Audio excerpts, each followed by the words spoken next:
Hey everybody, welcome to Mortal Content. I'm always grooving out to that tune for the theme music. This month, I'm very happy we get to have Art Eddy from the Art of Fatherhood. Art, how are you, my friend? Doing good, man. It was great to chat with you. Thanks for having me on the show. Yeah. So before we start, as we do even when you're on the Friday show, do you have anything in your glass this evening? Are you drinking anything? Water, I am tea, drinking whatever? nothing right now. Yeah, I feel like if totally I have fine. beer, I'm gonna fall asleep.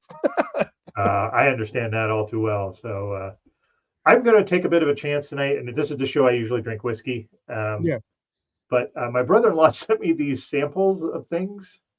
This is a Woodford Reserve Double Oak Single Barrel Proof. That is 96%. Oh That's 90, wow. and I am a little terrified. 96, 97 proof.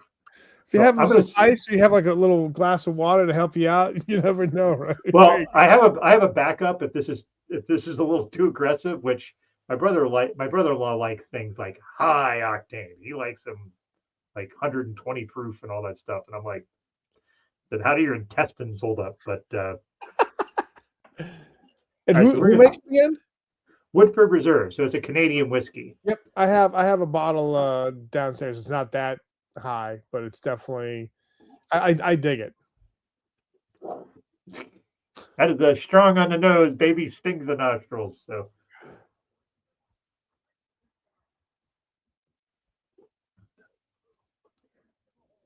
oh, not as bad as I expected, but Okay. definitely a little stingy. So, but I think I might save that because that's not going to be something I can drink a lot of. And that's not that I'm trying to drink a lot of anything. It's just like one sip of that was plenty. So I'll have I something think else. as we get older, you're just like moderation is key, right? Yeah, yeah. Like I remember we had Chuck Wendig on our Friday show, and he wasn't drinking during the show, and he goes, "My problem is if I drink anything past like 8 o'clock, like anything with liquor, in it, I get heartburn." And I'm like, dude, we're all like, all of us have as we get to a certain age. Everything just kind of just gets to this weird space where shit that never bothered you before completely just wrecks your day or your evening. So yeah, I now realize that Murtaugh from Lethal Weapon, I'm getting too old for this shit, can be used in anything, right? Like, yeah. He was like 46 in that movie, like for real. I'm like, I'm 9 years older than that, my friend.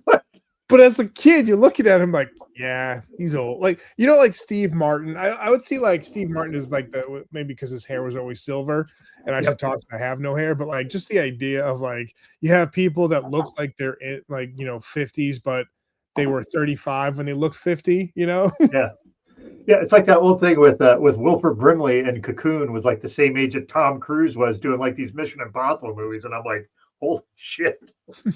Or like the Golden Girls, like I don't know if you Oh heard my that gosh, yeah. those ladies in the show were supposed to be in their 40s.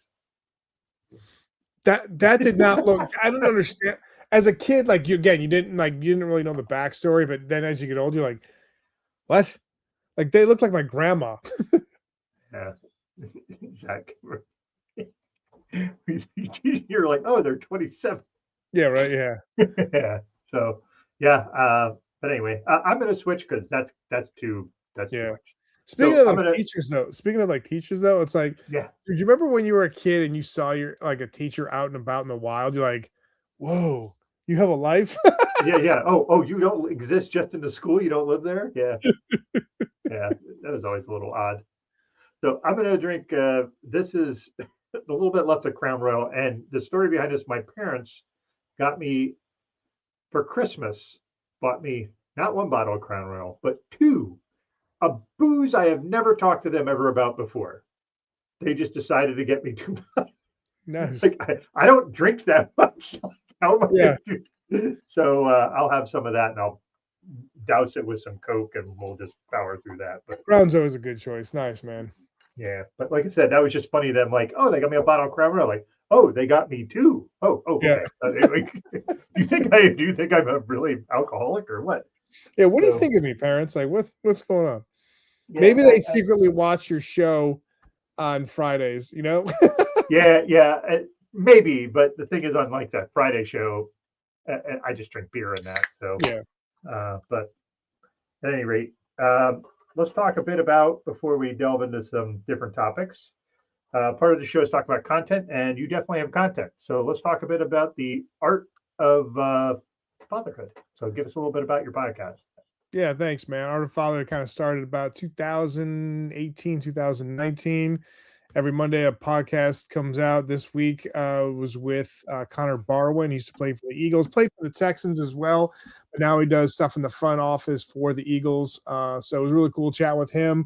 We even talk about sneakers. He's not as big sneakerhead as I am, but if like you kind of like look through his like social media profile, he's always wearing like Air Jordan 1s and stuff like that. Mm, What's up, Victor? I know we'll be watching The Punisher soon. Don't you worry. And also Fandad's a great place for to check out movie reviews and yeah. reviews and all that other stuff. But yeah, so there's that. Tuesday is today is Dad's Doing It Right, where I talk about like dads kind of like in the same genre. This one was dads and sons or dad and kid duos in the entertainment world. And then Wednesdays there could be another podcast, a funny article. Thursdays, as you can tell, I'm a collector. People will kind of showcase like what's going on and like what will they collect and all that. There's a family story. And then Friday, I just kind of showcase all the stuff you might have seen throughout the week and some other things. So I appreciate you asking me to talk a little about the Art of Fatherhood, man. So that's true. I feel like this has been around for way longer. Did it really start in 2018 or 19? Something like Yeah, that. 2018, 2019. I've been in the obviously fatherhood podcasting space for a while now. Mhm. So I think that's why you're like, wait, what? Like, so yeah. Yeah. Apparently, I aged your. Is this one of your new podcasts? Dad say never. Ah, man. Zach. Just a delight, man. Just a delight. Love that guy. Yeah. He's a Yeah. good dude. Yeah. So, with that, with the fatherhood's the Art of Fatherhood podcast that I find really fascinating for a lot of different reasons because you go just a gamut of different kind of guests. It's could be just like chefs, it could be directors, it could be some guy that's just doing this new thing with tech innovation for kids, like fatherhood and things like that. And I what was without putting you too much on the spot, what was your maybe your favorite? Who do you think was the most interesting person you had? Like somebody surprisingly that was really more interesting than you thought. And not that's not an insult to anybody else. Just like somebody you're like, wow, that was way more interesting than I anticipated. Yeah, no, it's a good question. Like, yeah, I love how you preface like it's like not the other people who I don't mention is not like that. But Yeah, like, that's what I mean. Yeah. yeah, no, I would say like one of the biggest takeaways I would say was when I interviewed, and I was a to have the longevity as Jeff Foxworthy had for whether you like his comedy or not. I appreciate him coming on the show. We were talking about things, but one of the things that stuck with me is like how he would go to a city, do like a stand up, take the red eye, so he would take be able to take his kids and maybe his neighbor's kids or his neighbor's which was his niece, um, to school, drive them to school because he really wanted to be part of their life. Mhm. And he said, like, when they got older, I would have a beer with them when they were drinking age, and we would just talk about life. And he's like, I would just listen. And I Mhm. think, especially with the notoriety he has and all this other stuff, just a down to earth guy. And that was like one of the things where I was like, it was really cool to just see all the different things behind the grind that he was doing to make a name for himself in the world of comedy. But then just to get like the background, like I love documentaries. I know like there's like kind of an influx of documentaries right now, but I just think just the idea of him talking about just talking about how much he really wanted to be there as a dad really struck a chord with me. Yeah, that's interesting. So like the idea that he would do shows and then like take a red eye just to make sure he could knowing he was jet lagged and tired and all that, but that's cool that that was the step he made. It reminds Yeah. me a bit. I don't know. Did you ever have Alton Brown on your show? No, I've he'd be an awesome guest. Like he's amazing. Just the way that he breaks down food, like from a science Mm. perspective. Yeah, but he did a whole thing where he talked about one time I was watching him and he said as long as he was home, his daughter would never not have breakfast. He would always make breakfast for her.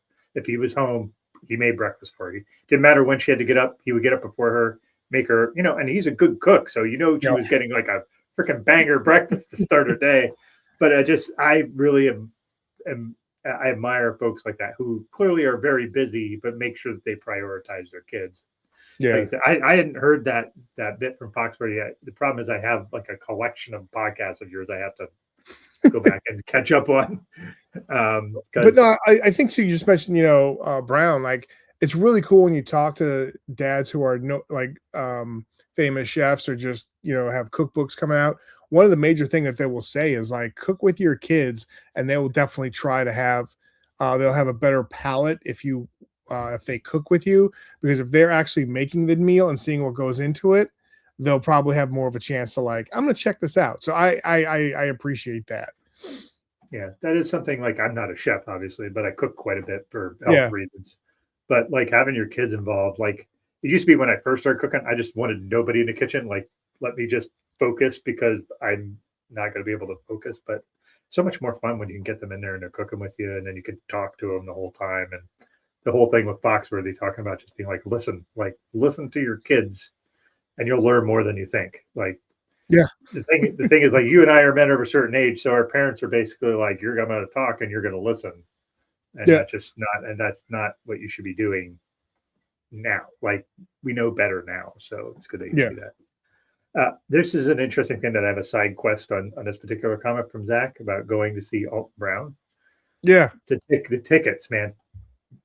I don't know if you've seen the thing where, like, unfortunately, I'm a little bit more in line than I would like. And I saw this video where, like, basically, like, a bunch of artists were canceling tours because the resellers that would just buy a scad of tickets can't sell them for the prices that they want to make money. So now all these places are like just completely like not selling out. And before it looked like they were selling out. Really, just the resellers are buying a bunch of tickets. So his point about being up in the rafters, that's about the only tickets you could get if you weren't doing the reseller thing. So Yep. have you done any of this stuff with, like, I don't know how, like, my wife and I like going to concerts to just kind of, it's a thing we like to do. But man, it's expensive. Do you guys experience that? Like, do your kids like going to concerts? Do you go with them? Like, is that something you guys do? So my oldest, she's gone to like Billie Eilish, Sabrina Carpenter, all this other Mm-hmm. stuff, and Mm-hmm. I've had Walker Hayes on a couple of times on the podcast, and he was like, "Hey man, every time I'm in North Carolina, let me know, and my team will hook you up with tickets and meet and greets." I was like, "All right, cool." So I took my youngest at the time a few years back, and it was really cool. Free concert, great seats, so I didn't have to pay anything, and then I got to see him at the like meet and greet and stuff like that. We kind of had like a quick moment. He took some pictures and was like signed something for my daughter. Awesome dude. Um, you do, you bring up a sore subject for me because I'm pretty good, like, because I'm a sneakerhead. I know, if and also collectibles, like I'll know when to, like, oh, this is when you order stuff, this is when you get stuff, Yeah. right? I have been striking out, like I've got my daughters and my wife tickets to different events here and there, Mm-hmm. but the two concerts that really, like, I tried to get was Taylor Swift for one, and that was just tough, like, going it was just frustrating. And then the other one recently was Noah Kahan, and I was just like trying to get it from No. and here's the thing, man. I was like, with the Taylor Swifts, I didn't have, my oldest was like, "Hey, just get the Capital One card so we can get early access." I'm like, "Okay, sure." And then, like, um, but I was still trying to get up with Noah Kahan. Like, we had not one but two chances for pre-sale in North Carolina. So I was like, all right, cool. I get in the queue, sweet. I'm like 530th with the pre-sale. I'm waiting to buy tickets, and like, hey, I got in. It's a pretty good number. No, I was like, I think they reached like 4 something. And it's like we reached the limit with the pre-sale. And I was like, all right. Yep. Second thing, same time happens. I'm like, what's going on? And then for the general public, I'm like, all right, maybe this is my shot. Granted, the venue was like seating like 53,000, right? Get into the queue. I'm at 51,000 something. I'm like, Oh, there's no way in hell I'm getting tickets. And I yeah. feel so bad. Like everything else, like I'm a good gift giver, but the only thing is when it comes to concert tickets, I suck at it. You don't suck at it. That's the way it works. Like, my wife wanted to go to see Noah Kahan too, and we were trying, like, we were in, like, we had, like, I had like 3 browsers open, like, in queues for different places, and just none of them. I was like, again, like you said, the venue's like X amount of people, and I'm like 20,000 past that. I'm like, well, I'm not getting those tickets. So Yeah, You know what they should do is like you should have to add like I don't know, like because you could easily cheat online, I guess, but do something where it's like you have to almost like a cover letter why you want to go to this. And again, you can lie and stuff, or like there's trivia where you have to like go through certain things before you can buy any tickets. And you can, yeah, if you want to buy a decent amount of tickets, you have to be like a diehard fan, and hopefully we'll cut out those resellers. yeah. Well, I think this is kind of like an inflection point where if the resellers are like, we're not making money on it, we're not going to do it. And all of a sudden, like, and the problem is like Ticketmaster owns everything. They own most of the venues, almost all the big venues. So they're just a monopoly. They could charge whatever the fuck they want for these tickets. So it Yeah. makes it super difficult to get tickets for things that are really, really popular. Like the things that my wife and I go to are generally like not like Billie Eilish and all those. Like we're going to see Evanescence soon because my wife liked them. That was part of her birthday present. We're going to go see Jill Scott, who I love, and Oh, then nice. so we've seen her in concert before at a jazz festival in Rochester. But then the other one we're going to go see Alabama Shakes, which that one I was like very happy about that because that Brittany Howard can sing her ass off. So Jill um, Scott, like I did this thing years ago with Ford. They brought me to like check out like this was years ago when they did like some of the like self-driving cars, and again it was like very early, but like there was like this like dinner and like cocktail hour or like cocktail day or evening, and Jill Scott performed. It was just that's awesome though. what? I was like, all right. And then like when I used to work for New York radio station, when people wouldn't pick up tickets, we would have extra tickets left over. So I got to see the Police for free in Madison Square Garden, Oh man. and then I gave a couple of round of tickets to my wife and my father-in-law to go see Genesis at Giant Stadium before it became MetLife or whatever. So like I think maybe the ticket gods are like, well, you've gotten some free stuff and some good things. Like you're not gonna like Like, you're not not gonna enough. you're on the low part of the waiting list to get on the tickets, I guess.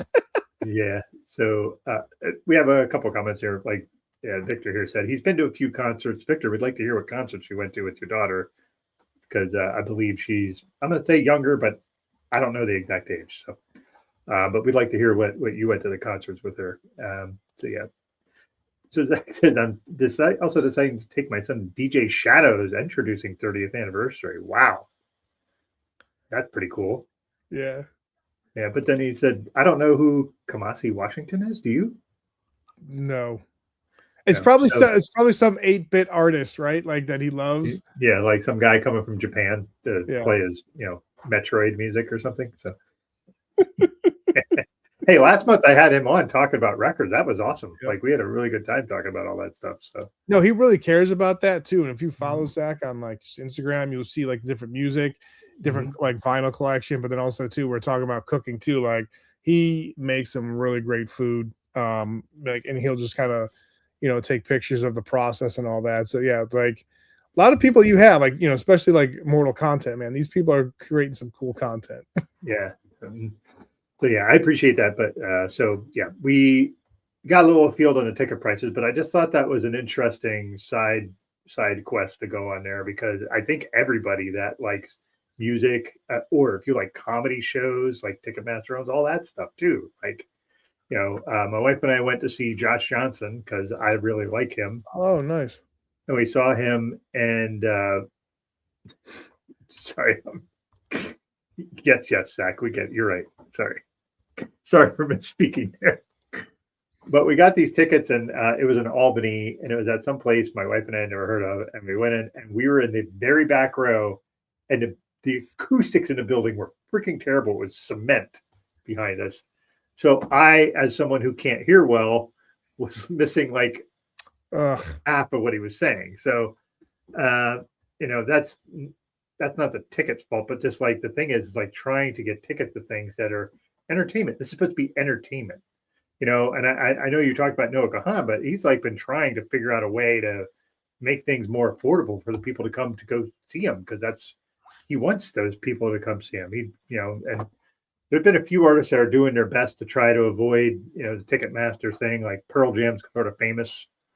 Um, Well, maybe also too, like maybe there's a way you can't resell tickets anymore.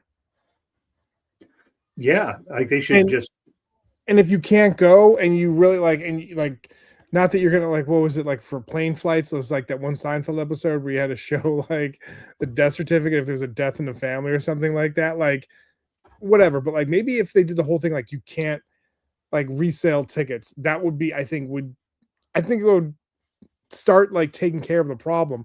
I remember back in the day, like J.C. Penney or Macy's at the mall when I was in New Hampshire, like anytime like, hip hop concert was coming, I would like stand in line at the, like they had that like ticket booth or like the yeah, I customer remember those service things. thing, and you're just like standing in line for those tickets. And there was also like Celtics tickets that, or like, yeah, exactly. Red Sox, whatever the case may be, before like the dawn of the dial-up internet, and there was like ways you could buy tickets. Those are the things where it's like, all right, I got to stand in line on a Tuesday at 4 p.m. because that's when the Rough Riders, Rough Riders concert will come out. So like Yeah. that's what you have to do, right? Yeah, I forgotten about that, but yeah, you could do that shit. You go to something like the Macy's is selling tickets. Like what? What? Okay, well I'll go there. Yes, So I mean that's a great way of being like, and and like they had that like laminated sheet. Where do you want to sit? Like, I don't know, section 5. Like, oh, that's yeah, $500. Okay, no, give me something not that's more like $50. yeah, $50, man. Like that would be awesome. Like I did see. I think it was 2 years ago. My wife and I saw Tears for Fears at Bethel Woods, which is essentially Woodstock. It's on the ground where Woodstock was, and I think each of our tickets was $30. But that was like an exceptional, and we had good seats. We were like you could sit in a lawn, and it was like $25. But like Yeah. then you're sitting on grass unless you rent a chair and all that crap. So now I'm at a point where like I want to be able to sit and I want a padded seat because I don't want to stand the whole time because I can't. Mentioned the padded seat. My youngest, she's been doing track, and it's just like you're sitting in the bleachers indoors for volleyball, outdoors for track, and you're just like, and you see all these parents come in with like these, you can tell like they're seasoned, sport parents because they come in and they have like, and I like my kids have played sports throughout the years, but I'm like, they have like looking around, it's like they have like these pillow seat things going on. They have like, it's almost like they come and you're like, are you camping here? Because they have like these big backpacks. Yeah. It's just like these enormous seats that they can fold up for like the seats on the thing, man. And then you'd be like, man, I wish I would have done what they were doing because this hurts. Like my Yeah, butt. I want to stand exactly. up now. So yeah. Get the bad pun out of the way. You got to do something happen and you were head over heels. Yes, I was because I absolutely love Tears for Fears. It's one of my favorite '80s bands. So I think yeah, Victor was saying he saw Paul McCartney, Weird Al, The National, and Tyler the Creator.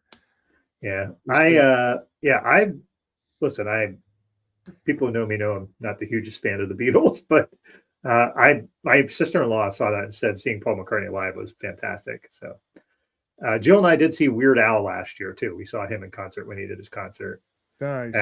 So that was fine, except he did the he did the parody Fat, and he came out in a fat suit. And my wife and I were like, maybe not the time for that, my guy. Don't do Yeah. that anymore. Did you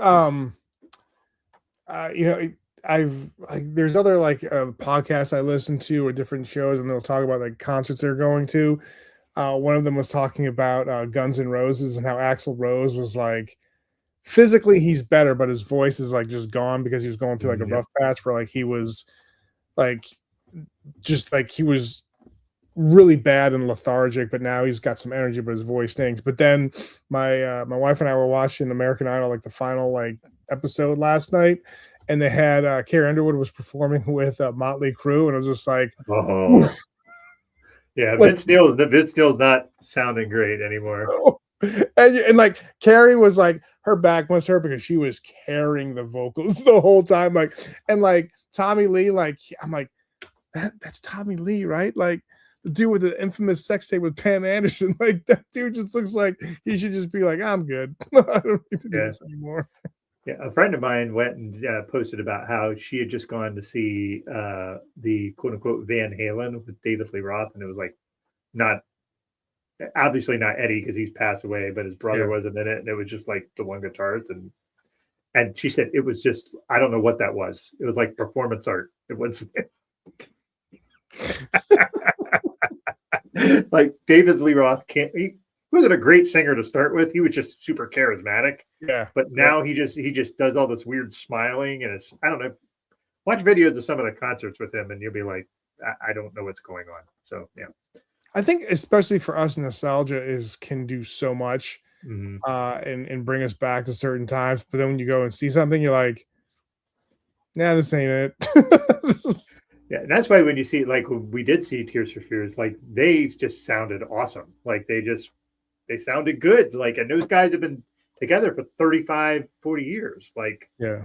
Like I But think you longer. can kind of tell, like, too, if like if people know, like, hey, this is my meal ticket, and then in the future, if I go into, you know, reunion concerts, or like, whether it's like 90s hip hop or 90s jam bands or 90s, alternative, and it's like these people were like, all right, I should probably take care of myself, and Yeah. then like, so I can sing, or I can play guitar or drums or whatever, but like, again, like it's just kind of interesting to see. Like, I mean, again, talking about documentaries, I saw a documentary on Red Hot Chili Peppers, right? And as a kid when they broke out, we were like, "Give It Away" was like, I think the first video that I remember where they're all like, like having like silver paint on, but like, actually no,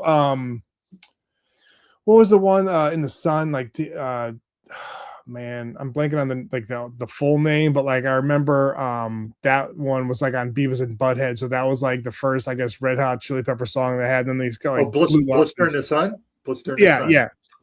The It's Violent something like, Femmes. yeah. Violent Femmes. No, not Blister in the Sun. It was something in the sun, like the Chili Peppers had their own, like that was the Oh, first it's a song I was Chili watching the Peppers. Okay. documentary. I was like, what? Oh, it's a Chili Peppers. Sorry, I Yeah. missed that part that you were saying that. Sorry. The Chili Peppers, and then like obviously Give It Away, and then like Under the Bridge and all that other stuff. But like just watching them and like how they had to go through it. Like today, I just interviewed. I'm going to be publishing it in June. Um, a podcast with a country singer. His name is Peyton Smith, and we were just kind of talking about like back then, like you had to know someone to try and get on the radio. Now it's like with YouTube and all this other stuff, there's so many people like coming to like the music scene. It's like, how do you differentiate yourself from others, and how do you get seen, right? So there's Yeah. always going to be, positives and negatives, whichever era you're trying to like work and establish your brand. Yeah, this is a very true statement. Almost you have to defend your whole bands to your kids. This is where, like, my wife and I just decided we were trying to get into physical media because, like, basically, if you stream stuff, you don't own it. So we bought this like record player. We did not invest a lot of money. It was just let's try this and see if we like it. And we got some albums, but and they sound great on those. And the thing is, if you're like I said, if you're going to see Motley Crue, and you're going to expect Shout at the Devil guys from the 80s, you're not going to get that, because those guys, and if you watch any of those, what was this thing that VH1 used to do, like Inside the Music or whatever? Behind the Music. Behind the Music. And those people they were just drinking and doing drugs and doing all the shit. So yeah, they're not in the best of shape now. So the whatchamacallit, the Red Hot Chili Pepper song was Behind the Sun. It was called Behind the Sun. Behind the Sun, okay. And George Clinton also helped produce in certain things with them, which was amazing. Yeah.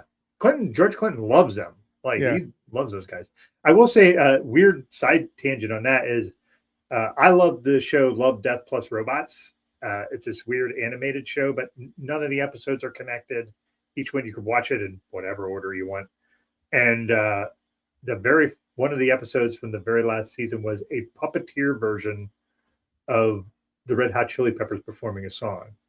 And I can't remember what song it was, but it was interesting because it was puppets, and they don't do that often. I think that's only the second. They've had like 4 seasons. I think that's only the second one where they did puppets on it. But one of them was doing basically a puppet music video, a Red Hot Chili Peppers song. So interesting. Yeah. So there's a question here. Well, basically it's a couple questions. So we're gonna pop that up here real quick and let you have at it here. Yeah, great question. Appreciate it, man. I would say, like, I think, growing up hip hop music, I love Tupac, Biggie, all that stuff, Wu-Tang, Nas, Jay-Z, and all that stuff. But then when I started working in radio, I was like working for a classic rock station. And I think the joke in high school was like those superlatives. Like they thought, like they joke like how I would be a bluegrass producer, because of my love for hip hop. It was just something like totally opposite, right? So like getting into that classic rock scene and then working at different stations and different songs, like you appreciate different types of music. And then also when you meet bands, whether they're famous or they're just starting out, you appreciate the grind and the certain things that the way that they produce music. I would say like there are certain things, whether it is listening to a podcast or like especially when radio, if there's dead air, that thing like freaks me out and I have nothing to do with it. I'm like, oh my god, and I'm counting. I'm like, all right, it's not going to get Say more than something. 30 Say seconds. something. Yeah, I'm like, say, okay, there's a feed issue there or something, like the program director's not checking things out. But I would say most of the time I kind of listen to media now is just kind of like a fan, unless it's something I'm really into or a band that I'm really into or an artist that I'm into, that I'll kind of like break it down and see like how they're doing things. But for the most part, I think like after a while, like you kind of I just take in content just to enjoy it, unless I really want to like kind of dissect things. But that's like if I really like appreciate it. Like this is gonna be like not really dealing with music, but the recent Star Wars animated version or animated series Maul came out, and it was amazing. Like Dave Filoni and the whole crew that works on that, Sam Witwer that does voices Darth Maul. You can tell that they care about the story of Star Wars and the story of Maul, and like there were different things that were nods to like video games that were in there, and then there was a point where Vader is like feeling like anger in the way he's like using his lightsaber was very reminiscent. Well, I mean, granted, it happened in that scene before Return of the Jedi timeline, but there was a thing where it was like very much like what Luke was doing to Vader, if that makes sense, Mhm. towards the Yeah. end of Return of the Jedi. So like those are the type of things I'll kind of break down. Or like I just finished the Daredevil season 2, and I love that. And I did Okay. have Vincent D'Onofrio. We talked about, like I said, like one of the Oh yeah, things, you that's right. know, You did. I forgot about that. Yeah. when like Heath Ledger's like, you want to know how I got these scars, or you know, why so serious? I said, when you said, you know, I was talking to him, like when you as Kingpin, whether it was the Netflix series or the Marvel one, it said like when I was a boy, I was just like, oh, that takes me. I'm like, all right, we're gonna have story time. And so like in the scene towards the end of the series, you hear Kingpin played by Vincent D'Onofrio is like, when I was a boy, and they're like, it had nothing to do with like he was just like talking. Everyone's like, what? It was great. So like those are the things, Greg, that I'll kind of be looking at in terms of like, you know, from a production quality. So that's pretty much what I'm kind of looking for. All right, our guy Jay Wisniewski checking in here. Are you What's going to up, be Jay? checking out? Looking forward to the Punisher one-off Yeah, special. that's another thing. Like John Berthal like does a great job with the Punisher, but then you see the memes. It's like, let me tell you something. It's just like a minute straight of him saying, "Let me tell you something" in different like shows and stuff. And I don't know if you saw the trailer for Spider-Man. You know, Brand Oh, New Day. was it Brand New Day? Yeah. Okay. Yeah. Yeah, that's the one with Tom Holland in it. Yeah, Yep. not Yeah. the And so animated like one. you see you know, the Punisher's in it, right? And they just like Spider-Man and Punisher have a great like back and forth and stuff like Oh yeah, that. So like yeah. I didn't it, realize that the Barenthal guy. I didn't realize that was him as the Punisher. I didn't realize that. I just thought he was like playing like a bad guy because I admittedly have not kept up with like the Punisher and all those things. So that's on me. But sorry. Zach just yells, "You embarrass me" in front of Vanessa. Can you explain that? Because again, I'm not caught up in all the hip lingo by you young kids. So the Kingpin's wife, Vincent Wilson Fisk's wife, is Vanessa, and so like there are certain times where like when they were kind of courting or something, it's like, you embarrassed me in front of Vanessa. So it's great. It's so good. Did you ask D'Onofrio anything about Men in Black, Men like in being Black. We talked a little bit about it. He's like, if you see like how he got the idea, like there's a few clips rolling around because obviously my algorithm, like just with Daredevil and yeah. D'Onofrio and stuff like that, you'll see him uh you know, talk about how he did the characterization and the movements and all that, and it's pretty damn good. Like these are the things where like you see people really caring about the roles that they have, whether it is, you know, Tom Holland in Spider-Man. Like, you know, spoiler alert, if you saw, you know, uh No Way Home, where it's just like the third, Spider-Man movie. We had the other Spider-Man from the different multiverses and stuff like that. That was great, man. Like Mm, it was like you saw just like that was I mean, talk about whether I don't think it was fan service, it was just a great story, but like putting them all together. Like I recently watched over the weekend Endgame because I love that movie because it was like all of the different Marvel movies leading up to that one scene with the yeah, that portals and all whole that other stuff. Like yeah. it was just amazing. Yeah, I still think like now I have not. I think at Endgame I kind of stopped watching the MCU stuff. I think that was not that I just was like, it was more like I've kind of had my fill and I have a million other things to watch, Yeah. and that's a problem. Like there's so many things to freaking watch. Like Jay being like, "Come on, man, that's so good." I'm like, "Yeah, I have 15 different things that are in my queue now that I want to watch." That I just don't have time to watch everything. So that's great, but bad because I'm a decision paralysis person. So if there's too many options, I'm like, well, I guess I'm just not watching anything. I guess, and then I'll open a book, and then I look at my to be read pile and go, that's too many books. Like so, it's just not great. Not great, Bob. Not great. Not great, pops. Not great. Nice. Oh, I would say oh, like whoa, for whoa, me, whoa. Check this out from Zach. That is a cool oh thing. nice, I man. would that would be awesome. Just to be able to go and be like have a orchestra doing that, that would be cool. Yeah. Yeah. Sorry, you were Yeah, saying something I there. like one of my favorite Pandora channels is just like the John Williams channel. It'll just like scroll between his music and some other things. So I dig it. Yeah, one of my things on the I can't do it. So I actually it's a little thing. Like Pandora I still have and I still have Spotify, but like I actually switched over to this thing called Cobuzz because they pay their artists and they're not Spotify. Yeah. Spotify from a moralistic standpoint for me is like I need to get out of them. But anyway, the Pandora playlist that I will go back to. That's one of the only reasons I go back and use Pandora is the Halo soundtrack stuff because that is just great music and it's great orchestral music. Yeah. It's a shame that Marty O'Donnell, the guy who's the main composer, is a fucking Trump knucklehead. But like that's whatever that is. So anyway, we again went afield here a little bit, but what so you're obviously looking forward to the Punisher one special, which is that a movie or is that a series? Like It's like a one-off, like it's on Disney Plus. It's like a one-off. It's kind of like a movie. It's like an hour and 12 minutes, I want to say. I know that Victor probably saw it, so he can probably give you the running time. But I think from what I saw recently, again, it's from legitimate X Twitter sources. They're saying like this is the last MCU show for a while, if not they're done with it. But like you're talking about kind of like Marvel fatigue.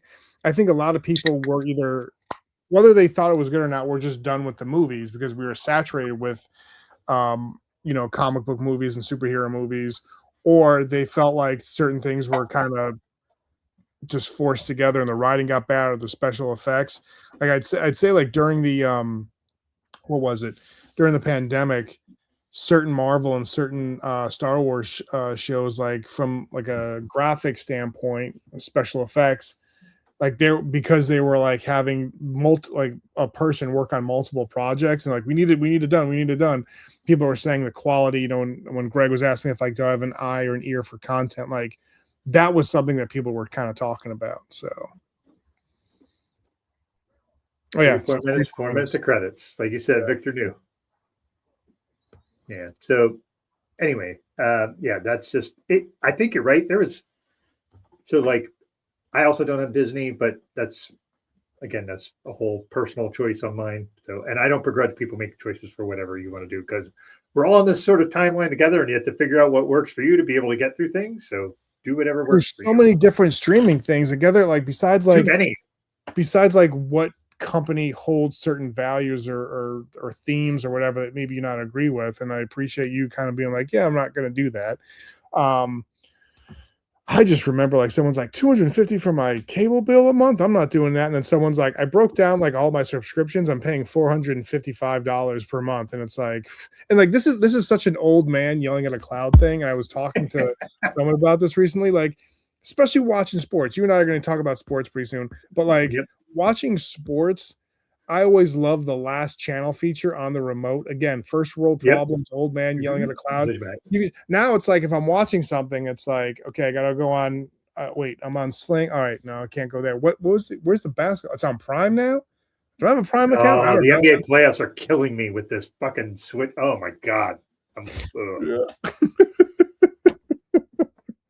Yeah, I definitely feel like old man yelling at cloud, but at the same time, we're not alone in that. Like that is an online discourse that like people who are NBA fans are really pissed about how much they have to swap around.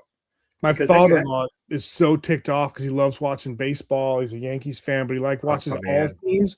But he's just like, I bought Apple Plus just so I could, watch the game, and now they're switching, and I can't watch this because it's blacked out here because of where like they're showing the game. He's like, what's going on? And I'm like, yeah, it's so weird. There's no rhyme or reason because I wanted to watch like I was like a Bulls fan because of George, but also like maybe my second team back in the 90s were the Spurs because I was a big David Robinson fan, and I love to see what Victor Wembanyama is doing. Like he is just great. But then like I totally missed the whole like elbow to the oh that was throat. rough. That was rough. I was like, what? Yeah, I don't know. So just like to put a bow on the streaming things with the playoffs specifically, like that. Like I don't follow baseball, so that's not my thing. But I know baseball has always had issues because you have licensing rights. Things like if you want to watch Yankees or the Mets, you had to have Yes or Gotham or one of those things. And yes, specifically for the Yankees, but I think Gotham had the Mets. That was the same way with the Nets and the Knicks. I barely got to see any of those two teams play because I pay for NBA the streaming service. We could get all the games, Yeah, whatever. live NBA live TV or something. Yeah, NBA Live, whatever it is. So I pay for, and then any Knicks game or Nets game I come on. Now I didn't give a shit about watching the Nets because they were fucking terrible, but the Knicks I would have liked to have seen, and the only time I've gotten to see them is either through on ESPN or if they're in the playoffs because now I can watch them because Gotham and Yes doesn't have the rights. So, but at the same time, it's like I imagine that's how frustrating it had to be, like to be a baseball fan. If your dad's like this fan of baseball and being like, I want to watch, I don't know, the Rockies versus whomever, and I can't because it's blacked out there. Well, that would if I'm paying for a service and they say you can watch all the games and you can't, then that's a fucking load of shit. Yeah. So yeah.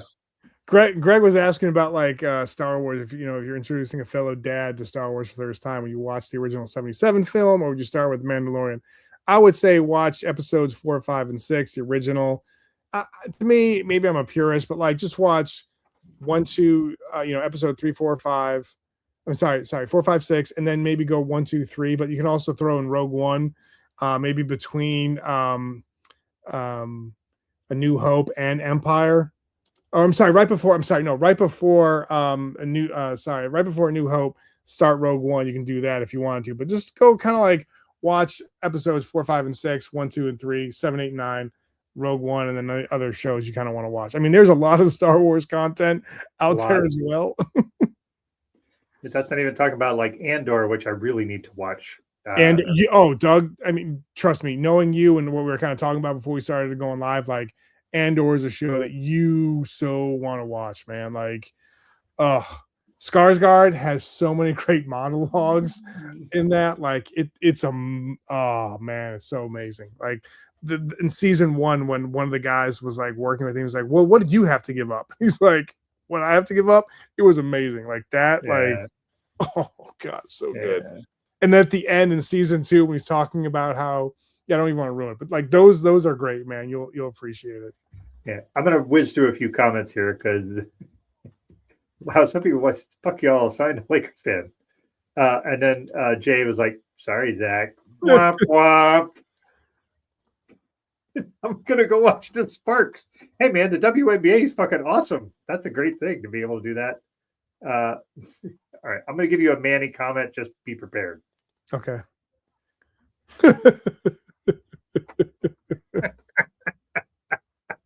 God damn it, man. From JT here is just saying they black out the Astros game in Dallas. Why would they black out the? Yeah, I don't, again. That's I think also too what we're talking about, like the whole like last channel or previous channel on cable, right? Like there's so many different streaming services that certain teams might align themselves with a streaming service. So it's like, there you go, you can't have it. So yeah. So Manny agrees with you. Andor is so good. I do have to get on that one. So here's a good question from Victor. If you could re-interview one of your past guests, who would it be? I mean, a lot of them, but like just right now, the top of my head, Sterling K. Brown. I interviewed him right before. This Is Us came out. I got to preview it right before that. That was a while ago. Yeah. Yeah. And I'd love to bring him back because like I had I don't have Hulu, but I have Disney, and like they did like a free preview of the first season of Paradise. Paradise is amazing. Great. The first season I heard is like, if I watched the first season, it was great.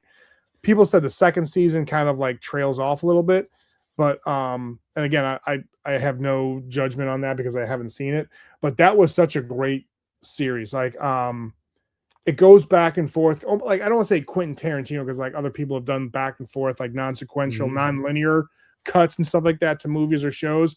But I love like what the hell, like, keeps you guessing. Like I saw it twice recently, Project Hail Mary, and I love the editing, I love the storytelling, and especially nowadays, like this story resonates with so many different themes for me right now, and I was just like, oh, so like Sterling K. Brown, but like I just love the way that the editing for that, and Project Hail Mary was just amazing. Like I actually downloaded the Harry Styles song just because like it was so perfect to the movie, and like I'm guessing you probably saw Gosling on like was it Fallon, where they were talking about like how they got the rights to that because that scene was kind of improvised, because you saw it, right? Yeah, I've seen it twice. Yeah, and, me too. I read the book and I listened to the audiobook, so I'm pretty well versed in that whole thing. But yeah, but like that scene where she's singing that Harry Styles song was like improvised, and because Gosling's friends with Styles, he was like, yeah, you can put that in the movie, and it's just like that movie is so freaking good. And also, I will say the lady that plays Strat, who's the lady who sang that song, she is absolutely spot on for the character in the book. Gosling's a little afield, yeah, but not much for how they made the movie. He's perfect. If you were going to make it like the book, which you could not have, that book is so heavily science, like just science, like yeah. So, oh boy. All right, I'm not putting that comment up, Art. I know you're laughing at it. No thanks, not putting that one up. I appreciate it. Okay. All right, I'm going to ask one more question, and we got a couple other things I want to get to, but this is a good one because this plays into your sneakerhead realm. All right. Oh, such a good question. Such a good question. Number one would be the Air Jordan 1, just because it's the thing that started it all. And then the Air Jordan 11, because that was when like fashion and sneakers kind of hit the crossroads. And I got married in the 11s. So that's like some sentimental value, especially if I'm like making a capsule for my daughters. The Bo Jackson SC trainer. That was the first shoe I bought. Then like I would say the Reebok Kamikaze that Sean Kemp wore, and the basketball pump from Reebok, because those were iconic as well. D Brown, when I had talked to him on the podcast, he's a Star Wars geek. His son's name is Anakin, by the way. No shit. I didn't know that.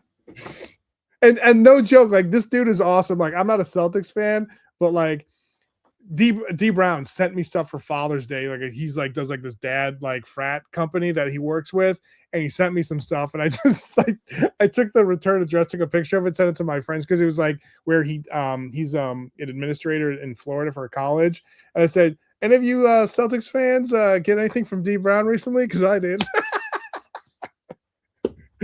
But like I think he was a dunk contest champion too, wasn't he? Yeah. So I would put the Reebok pump in there. I would put in a classic shell toe from Adidas because again, hip hop culture, Run DMC, all of that. And then what else? What else? I'm trying to think. Yeah, I think those would be pretty so you have Reebok, Adidas, and Nike. Obviously, a little bit more towards Nike heavy, but those are the sneakers I would definitely put in there. But then, about 2026 culture, not like the favorites. Sorry. All right, this year, sneakers this year. Whew, I would still put the ones because a lot of kids are rocking the ones. One of my daughter's friends, he wore like Air Jordan ones for his like one of the proms like last year. What else we got? Oh, we got someone coming in. Yeah. All right. Is he coming in? Apparently, the producer. No. All right. So I need sneakers that speak to the craziness of 2026. So I need some like Kanye's or like some like No, you don't need any um Kanye's. You're good. or Yeah, not that. who's the other guy? Some Kyrie's or Kyrie's are listen, pretty cool. 26 needs to be off the wall. It doesn't need to be like the best. It has to be some quirky, weird, off the timeline bullshit. Well, like Nike is making a lot of like crazy ones right now that like are kind of futuristic shoes. Um, like there's the Vomero 5, which is like kind of retro and everybody's wearing it. Like kids, young adults and parents are wearing these sneakers. But the Vomero 18 is like this weird looking like bubble of a shoe, and maybe I've seen a lot of people wearing it just because of track and all this other stuff that my daughter was doing. So the Vomero 18 is like big out there. But then I'm trying to think of like there's like there's like these Nike shoes slash sandals that have like almost like tiny little balls underneath the sole of the foot to help you like understand where you're where you're like how you walk, and because there's different ways that like everyone walks and stuff like that. So that's kind of it. Yeah. There's the thing where Manny was asking about the. Hold on, let me find that comment. So he was talking. So Manny received this package that he did not order, and it was this giant box, and it was all Nike gear that he didn't order. We never got a comment whether he was going to return it or tell people that wasn't his or whatever. Like listen, you want to be forthright and be like, hey, this isn't mine. Yeah, but like, I don't know what he did with that, but like, it was just this, he sent pictures of like all this fucking gear from Nike. Like, had to be a couple $100 worth of fucking shit that was in that. Oh, so he said he is holding it for a month. I think that's the way to go, dude. Do it. So yeah. So all right. Not getting new white balance. Sorry, man. Not doing that. And last question here before we get to some other things. What sneaker did you buy this year? Well, recently for my birthday, I got the Kobe 3 lows, the Mambasita one for in honor of his daughter Gigi. It was her nickname. My daughters used to call my mom Gigi. She passed away back in 2012, but like those are the things where I was like, I want, that's like my latest pair. It's the Nike Kobe 3 low, and it's like black and white and it has Gigi on the heel. So like that's the latest thing I got. Yeah, I bought one pair of sneakers in the past year. It was a pair of Brooks running shoes because I wanted something good for my feet when I was walking. I don't run; my knees are shot, but I can walk forever. So I use those at the gym and if I go for walks. So nice. But I did get a pair of. So I had these hiking boots that I had that my wife. I've had them since my wife and I went on our honeymoon, which was 13 years ago. And they just started to have cracks in them, so they were getting wet if I wore them out. They were waterproof boots. So I said, I wanted some hiking sneakers. I got these Columbia ones that were like I think $60, and they are just the most comfortable fucking shoe I own. More comfortable than Brooks. Like the Brooks ones were way more expensive. So yeah, I just really those are the shoes that I am not a good sneaker person to ask because I buy shoes once every year or two, and then the shoes that I did have, I just migrate them and they become my lawn mowing shoes. I am the worst person to ask about sneakers. No, listen. I would think you're more in the normal variety of people buying sneakers compared to me. And I think Manny was saying like the Sabrina Nescu's, like those are legit cool shoes. Like they're comfortable. That's one of my favorite WNBA players too. Like she doesn't get as much pub as some of the other folks. I just love the way she plays. Like she's badass. So yeah. Speaking of basketball, yeah. So we're a couple other comments we could do, but I'm going to go over here. So we're going to talk basketball. Then I have video game question for you. We are going to talk NBA players. So this is obviously a very subjective list. And I asked you, I didn't give you a lot of time right before we went live. I said, all right, I'm going to ask you this question. So here we go. The question is, give me your favorite NBA players that are they're not in like the lexicon. They're not like something you think of. They're somewhat forgotten. So give me some NBA players that you could think of. Could be my guess is that you're going to go a little bit more old school like me, but like it could be somebody newer. But like, what are some of your NBA players that you could think of? I have a small list, but like give me some ones that you think of. Yeah, no, there's a couple of new, like, more recent ones, but like just going back for me, Kevin Johnson, he used to play for the Suns. Mm-hmm. He was a good point guard. I think he's like in Phoenix. I think he's like a councilman or something. He was a mayor. He was a mayor of Phoenix for a bit. Yeah, mayor. Yeah. So, but like I always thought, like especially watching him and Barkley and maybe Marley and all that, and Tom Chambers in the Suns going against the Bulls in the playoffs and the finals. Like he was always like cool, calm, collected. Like he would like even though things were kind of crazy, I always appreciated him, and I've kind of gotten into like back into like junk wax like cards and stuff like that. And so like I think last time I was on with you guys, we were ripping up cards and like open up boxes and stuff like that. But like I would say for me, like he's one. Spurs, Sean Elliott, another great person to work with David Robinson. He was always kind of like like the three like the small forward sometimes could be a shooting guard. Definitely dug him and like what he did. And then nice. Love the comments. Should I do like a starting five? Would that like so like three more? However you want to do it. I just grabbed five that I have 20 people I can talk about. So please have at it. I guess maybe it's and you're gonna be like, oh great Celtics, but like no, I'm good with it. Whatever you've got. White from the Celtics, I think, especially when you have Tatum and Brown, but I think like White is like he can help take the 3-point burden off the other two guys. He's a great passer and all that. So like for the modern day, like him, Horace Grant, when he played for the Bulls, played for, the Magic as well. I just watched a documentary on the Shaquille O'Neal and Penny Hardaway talking about the Orlando Magic and all that other stuff. But like Horace Grant was just, you had some of the big guys like Will Perdue and Bill Cartwright and all that stuff, but like Horace Grant before like the Rodman era, he was kind of like the enforcer, but like getting the rebounds and all that other stuff. Blue guy. Yeah. And then I would say maybe I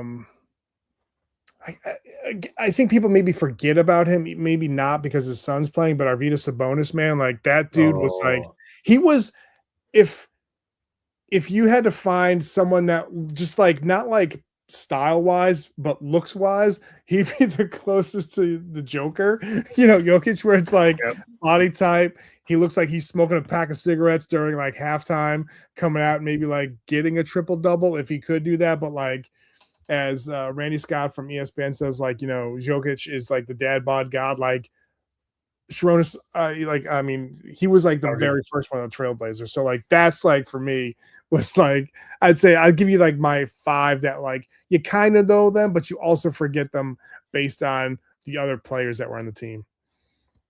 Yeah, I just remember when Dan Patrick used to say he's not your Vetus, he's not my Vetus, he's our Vetus, which was like one of my favorite dumb catchphrases from those days with him and Olbermann. That guy was Jokic before, but he played in Russia so many years because he couldn't play here because America wouldn't allow him in. Yeah. So by the time he got to America, his knees were fucking long turned to dust. They were just not good. But he still was just an amazing player to watch. Like, just I get you. He's kind of lost. I'm going to give you a few, and like I said, these are the ones that I just did like a 5. But like, man, I have others. Bernard King does not get his due. That motherfucker was a scoring machine. He had some cocaine problems, but who didn't back in the 80s in the NBA? So there's that. Detlef Schrempf. Oh, yep. Jesus. And also he was on NBA Jam, which we'll talk about video games later. But I just loved his utility, how he was like, I'm going to gravitate towards guys that can do a lot of things. Like, that's just kind of the guys I always found really interesting. Like Tom Chambers, I loved watching play because he looked like the guy that was going to be like, oh, that's my neighbor mowing his lawn. And he's just dunking on people. One of the best traffic dunkers I've ever seen. Just like, and Chambers was the guy in like I don't know, was it Bulls versus Blazers for Sega Genesis, where if you went to take a shot at a certain point on top of like the arc, almost like on the 3-point line, I think I've talked about this before, but he would do like the triple, double, quadruple pump and dunk. You could not stop it. You could not. No, it was impossible. Yeah, he was sort of like the weird like Bo Jackson of that game, and just one move. He couldn't do all the things, but he could do that one move, and you just couldn't fucking stop it. Yep. I'm going to give you Dale Ellis. Oh, nice. Just a fucking dead-eye shooter back when people just like didn't really like. If you play now, that motherfucker would average 25 a game pretty easy because that guy could just flat out shoot one of the nicest shots I've ever seen. Like his. Yep. And I'm going to give you one of the ugliest shots, but I miss the days when guys had terrible shooting form and could still make shots. Michael Adams. Do you remember Michael Adams? The shot put guy. He looked one-handed shot put, kind of just the weirdest, ugliest shot, and he was just a good shooter. Little guy. Skybox card of him with like doing like a free throw shot. I'm telling you, he just and he was like 6 foot, but he was just relentless. Like that guy was just like, no, I'm not going to say Cuttino Mobley over Kurt Rambis. I'm not going to talk about either of them. Cuttino Mobley was a decent player. Kurt Rambis was just Bill Laimbeer with glasses, but less of a shooter. There's other guys, like one of the ones that I always loved was Rodney McRae. Do you remember him with the Rockets? Yep. Part of the Mario Ellie, Samson Olajuwon, like, goddamn, I just love the way that guy played. He was just like, I just find guys who are kind of like, I'm going to be good at everything. I'm not going to be great at everything, but those are the kind of guys I always am super interested. I remember seeing this clip where one guy for the Bucks was Terry Cummings, and I was watching this video where this guy said, I came into the league and the coaches told me to stay the fuck away from Terry Cummings. And he was like this strong guy. And I can't remember who the interview was, but it was like on the All the Smoke podcast, I think. What was your introduction to the NBA? When did you say I'm in the NBA now? And he said, I went up and I tried to do something. And he just fucking floored me with just a forearm. Like Terry Cummings was like one of these, he's like old man strong because he had like 4 kids. He was a dad. He was like knocking guys down. That dude has been on so many different teams.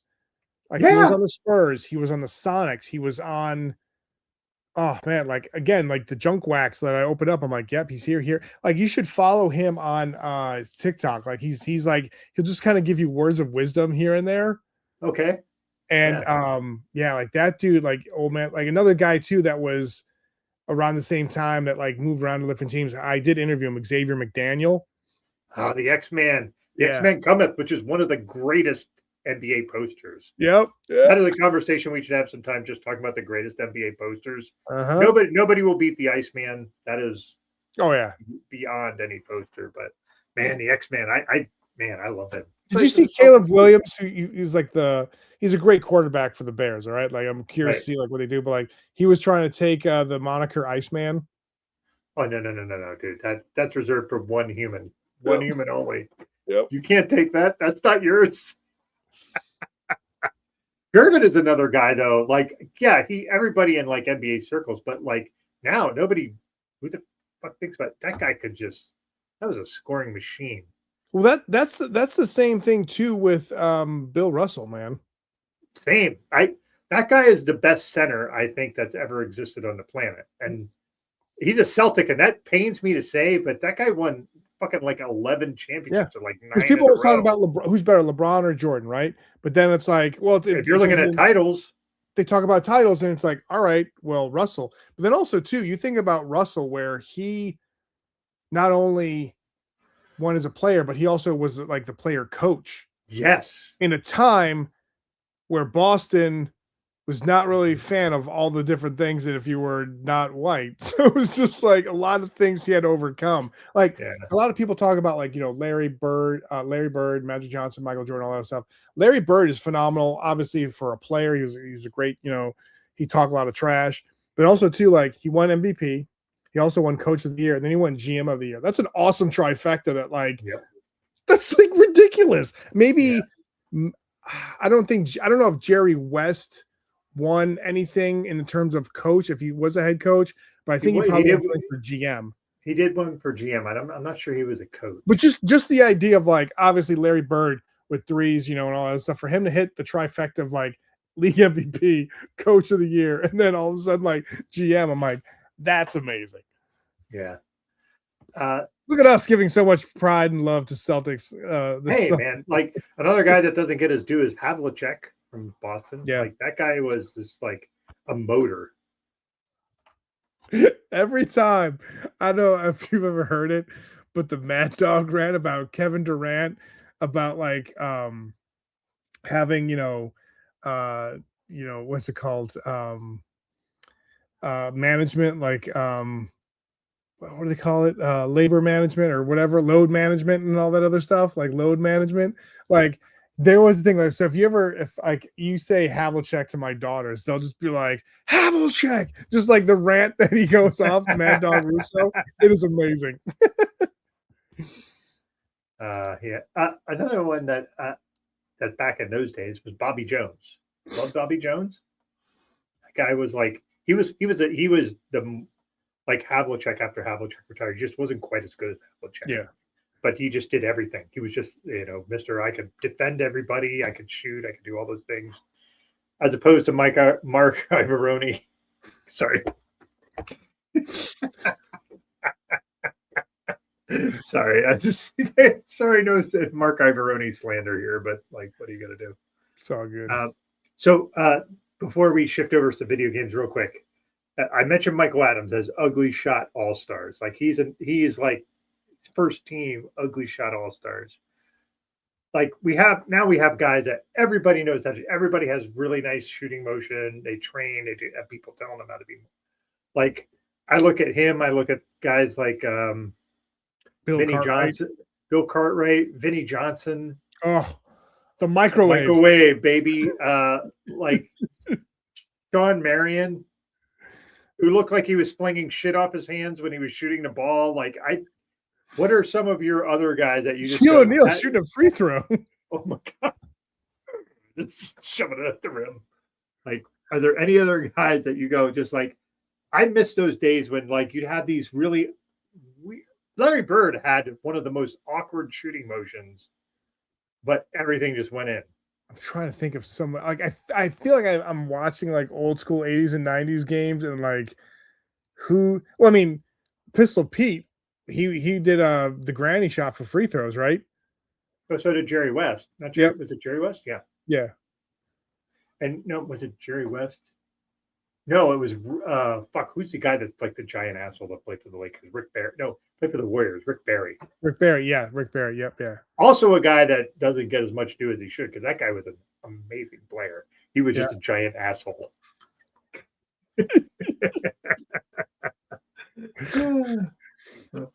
All right, a couple here things for before we go to video games. We have back to the original question on me, guys. How about some brothers? I forgot Gerald was Dominique's brother, and Wesley Person for some reason I thought was Chuck's kid. I don't know why. But the fucking rifleman, baby. Yeah. Also, Mark and Brent Price. There's a big disparity there,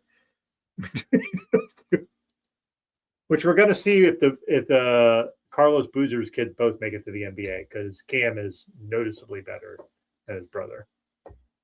Yeah, I had Carlos on the show. We talked. This was like a couple years ago before like Duke fame and stuff like that. But you could tell like he's super proud of like both of them and like what they're gonna hopefully accomplish in the NBA.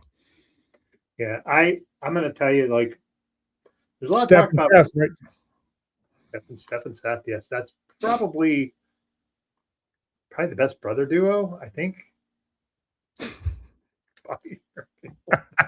Wrong combo.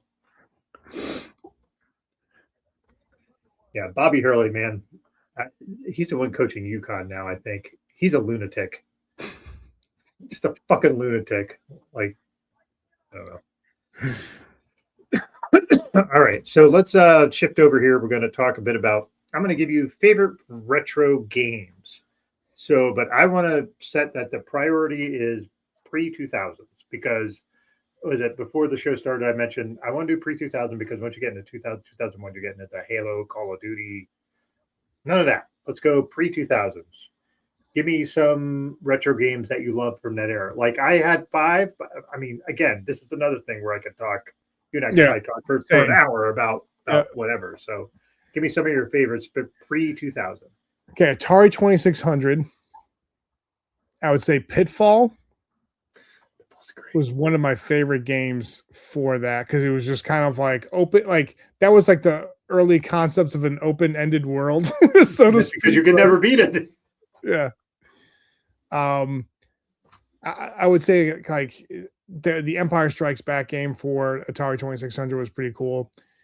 For Nintendo, Mario Brothers, obviously, but then there was like Rolling Thunder was kind of like a James Bond, like you were like this guy that was like trying to like save the world. So Rolling Thunder was pretty good, which I enjoyed. I always mention this sometimes when I'm on the show. Adventures of Bayou Billy, just like some random game. I was like, all right.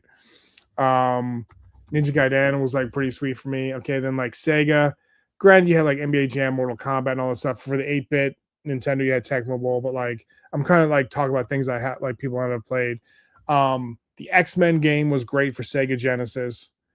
Really appreciated that game. And then trying to think if there's any other like other games that were like not well known, but I definitely dug. That was just like pretty sweet. That like people are like, oh, what is this game? Like I'd probably say like the X-Men game. Granted, people played it, but like I just remember playing the hell out of that thing and then getting pissed until I found out like realizing like, all right, you have to like have the game like debug itself to go to the next level. Oh yeah, that's like, God damn it. What the hell's going on? Like Magneto was frying your game console or whatever. But like those are my games. Just kind of start off the conversation. Yeah, so I have, like I said, I started off with 5. There's obviously a million other things we can go to with this. So NBA Jam gets a lot of love, as it should, because that is a great fucking game. That's why I have my little thing, He's on Fire, and my little note there. But there was a parallel game that played at that time that I loved more because it was just fucking dumb and real, and you could start fights in it, and it was Arch Rivals. Do you remember Arch Rivals? Yes. You just punch a guy and take the ball. And it was just dumb because that was like not even street ball. That was like just thug ball, and you just like punch a guy, take the ball, and go. I'm gonna go to the original to PlayStation 1. Like this is, when and I had a one of those that like had a soldering chip in there to make it like so I could play anything in there.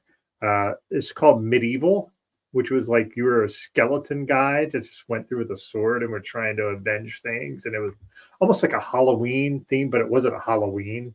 You were Okay. just a guy trying to recoup things that you lost in your life. That was one of them.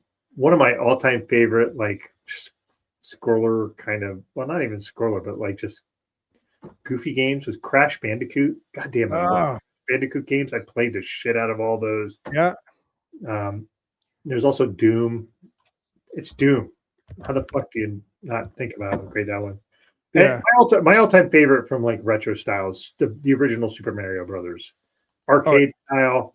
My friends and I would play that, and we would play it in a quarter, and you'd be like, you cannot warp, and you would just have to get as fucking far as you could just without warping. There's some other things like track and field. Do you remember track and field? Like, do you remember like what for the Atari 2600 California games? Yeah, like there was like skateboarding, surfing, and all of a sudden hacky sack. I know. Like, okay, like I could do the hacky sack. I do the other thing. Zach mentioned like NHL Open Ice. I loved all of those different games for like, you had NFL Blitz, but you also had NFL Street. NHL Open Ice was amazing. And then, obviously NBA Jam and all that. But like, there's a gold mine waiting to happen for like, if companies like, because I know people have like, different like ways that you were talking about, like soldering chips in and stuff like that. But like, you made it easy for the general public just to get like a handful, like just a disc or something where it's like you're playing all the old school like arcade games from like the 80s and 90s, where there was like Daytona 500. You ever go to like an arcade with a bunch of your friends and there was like 8 Daytona 500 things, and you just you'd have like 6 of you just hang out like, all right, let's go let's see who can like win this race. Like that.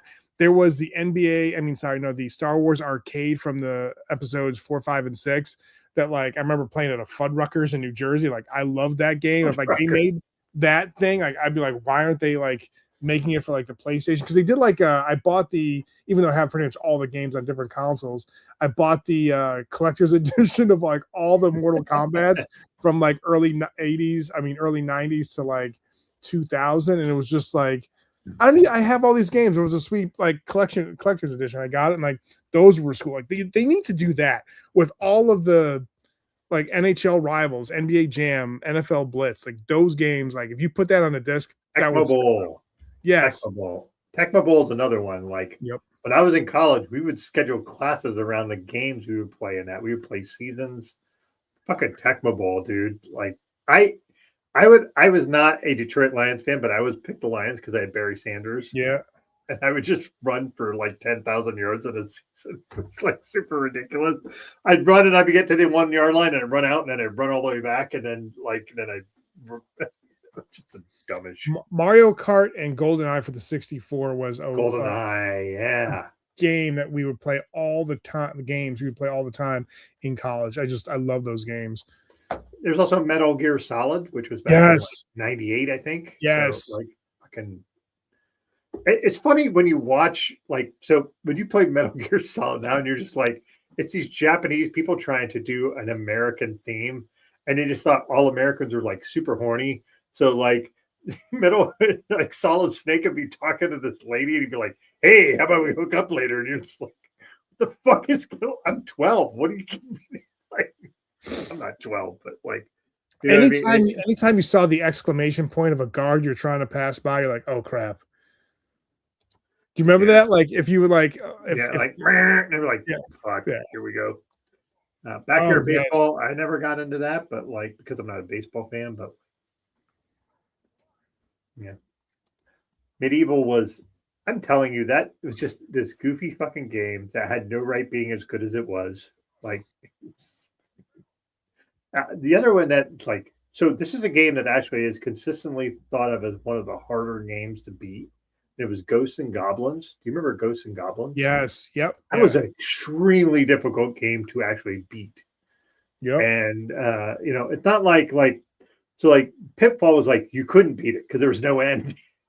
this was like there was an end, but you had to go through some real shit to get to the end. And that was one of the first games I ever played where I was like, I know there's an end to this. I'm not sure I'm ever going to get to it because it's really fucking hard. There was it's just right on the 2000 border. It's in 99. But do you remember I had a Sega Dreamcast? Do you remember Virtua Tennis? No, because I didn't have a Sega Dreamcast, but like It was such a fun game. Such a fun game to play. I loved it. what about Mike Tyson's Punch Out? That game, like I have like that little 8-bit, Nintendo like little mini unit where you can play like Tecmo Bowl, Mike Tyson Punch Out, and all that other stuff. And I think they took out Mike Tyson. I think they just called it Punch Out due to because of licensing or and whatever. all that stuff. But like it was a good game. Like I think that was like the hype up. But like now I'm like, it's like I've played it and I'm like, like after you beat a couple people, I'm like, yeah, I'm done with this game. Like it's because it's just the idea of like as soon as you learn the tricks for each fighter, you're like, all right, like you just I mean, if you're really into the game, I understand that. For me, it's like maybe Mortal Kombat-ish where you start learning the rules of each fighter. But like for me, I'm like, yeah, it was all right. What the hell you did, Zach? Sure you did. I'm going to give you a really super old one that I really love that I was not good at and didn't care that I wasn't good at just because it was like really ridiculous. It was Battlezone. You remember Battlezone with the two fucking sticks that you'd have to buy a tank? Basically, you're a tank, and it was very 2D. It was like black background with green lines, and you'd have to fucking just like maneuver your way to shoot them. The only game that like was similar to that I played was for the 2600 for Atari was Combat. Yeah, I think Combat was kind of a derivative of that. Yeah, but, Combat, you had like 18 different stages, and like there was tanks, there were planes, then there was like where you could like ricochet bullets off of like, and every time you got hit, you'd just like spin around. Yeah. There was a game called R-Type that I really loved. It was like a Defender style game. So you were platforming. Yes. You could accumulate like rockets and different kind of things. But as soon as you died, you had to basically start over with just like your basic shooter. Yeah.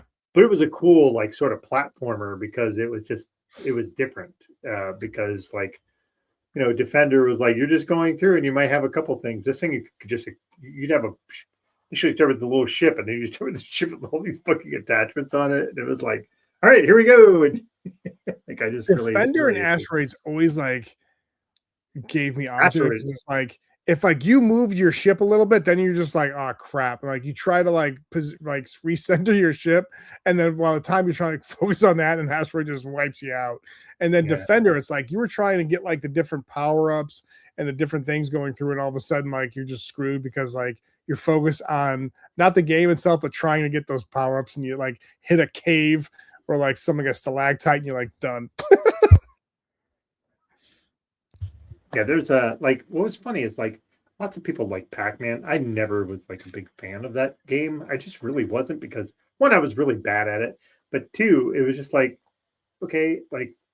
But then again, I also like Centipede, which was pretty rudimentary at the same time. I was also not good at Centipede. Space Invaders is actually okay at, but the thing is like you're looking at that's me being like here's these super old games kind of thing. So like Battlezone is like seriously, I think that was like 1980 or 81. It is the most basic of fucking games that somebody built. So yeah.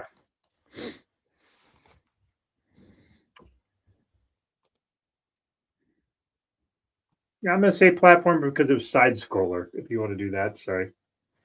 There's a side scroller. Oh, technical Terry Zach enters the chat. Look at him. Look at him. Hey, keep driving, motherfucker, and quit commenting. How about that? Yeah. So I meant side scroller. So apologies on that. I understood what you meant. Yeah, sorry. I was. At any rate, is there any newer games that you're looking forward to playing or interested in? There's go figure, or shocking. There's some of the Star Wars games that are coming out. I'm looking forward to play, like some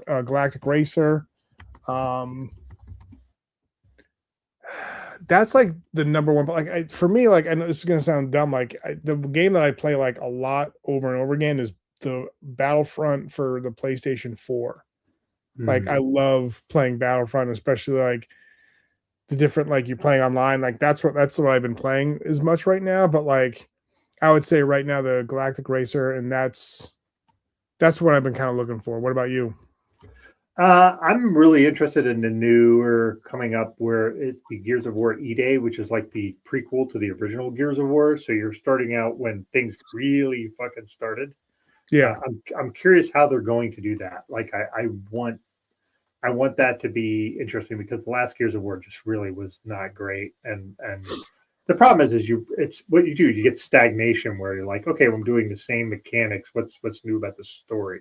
yeah, Which I think is something that like Halo, for all its issues, their games every time they come out has a new story, and that's something that I find intriguing. Please advance the story itself. What's the story? Now this time they're going back, so that'll be intriguing because it's like an origin story for how all that stuff started. So I'm really yeah, intrigued by that. I One thing I will wish that I could do, which is I would like to be able to. I don't have a PlayStation, but I would like to play Ghosts of Tsushima and then also have Ghosts of Yotei to be able to play those as you know.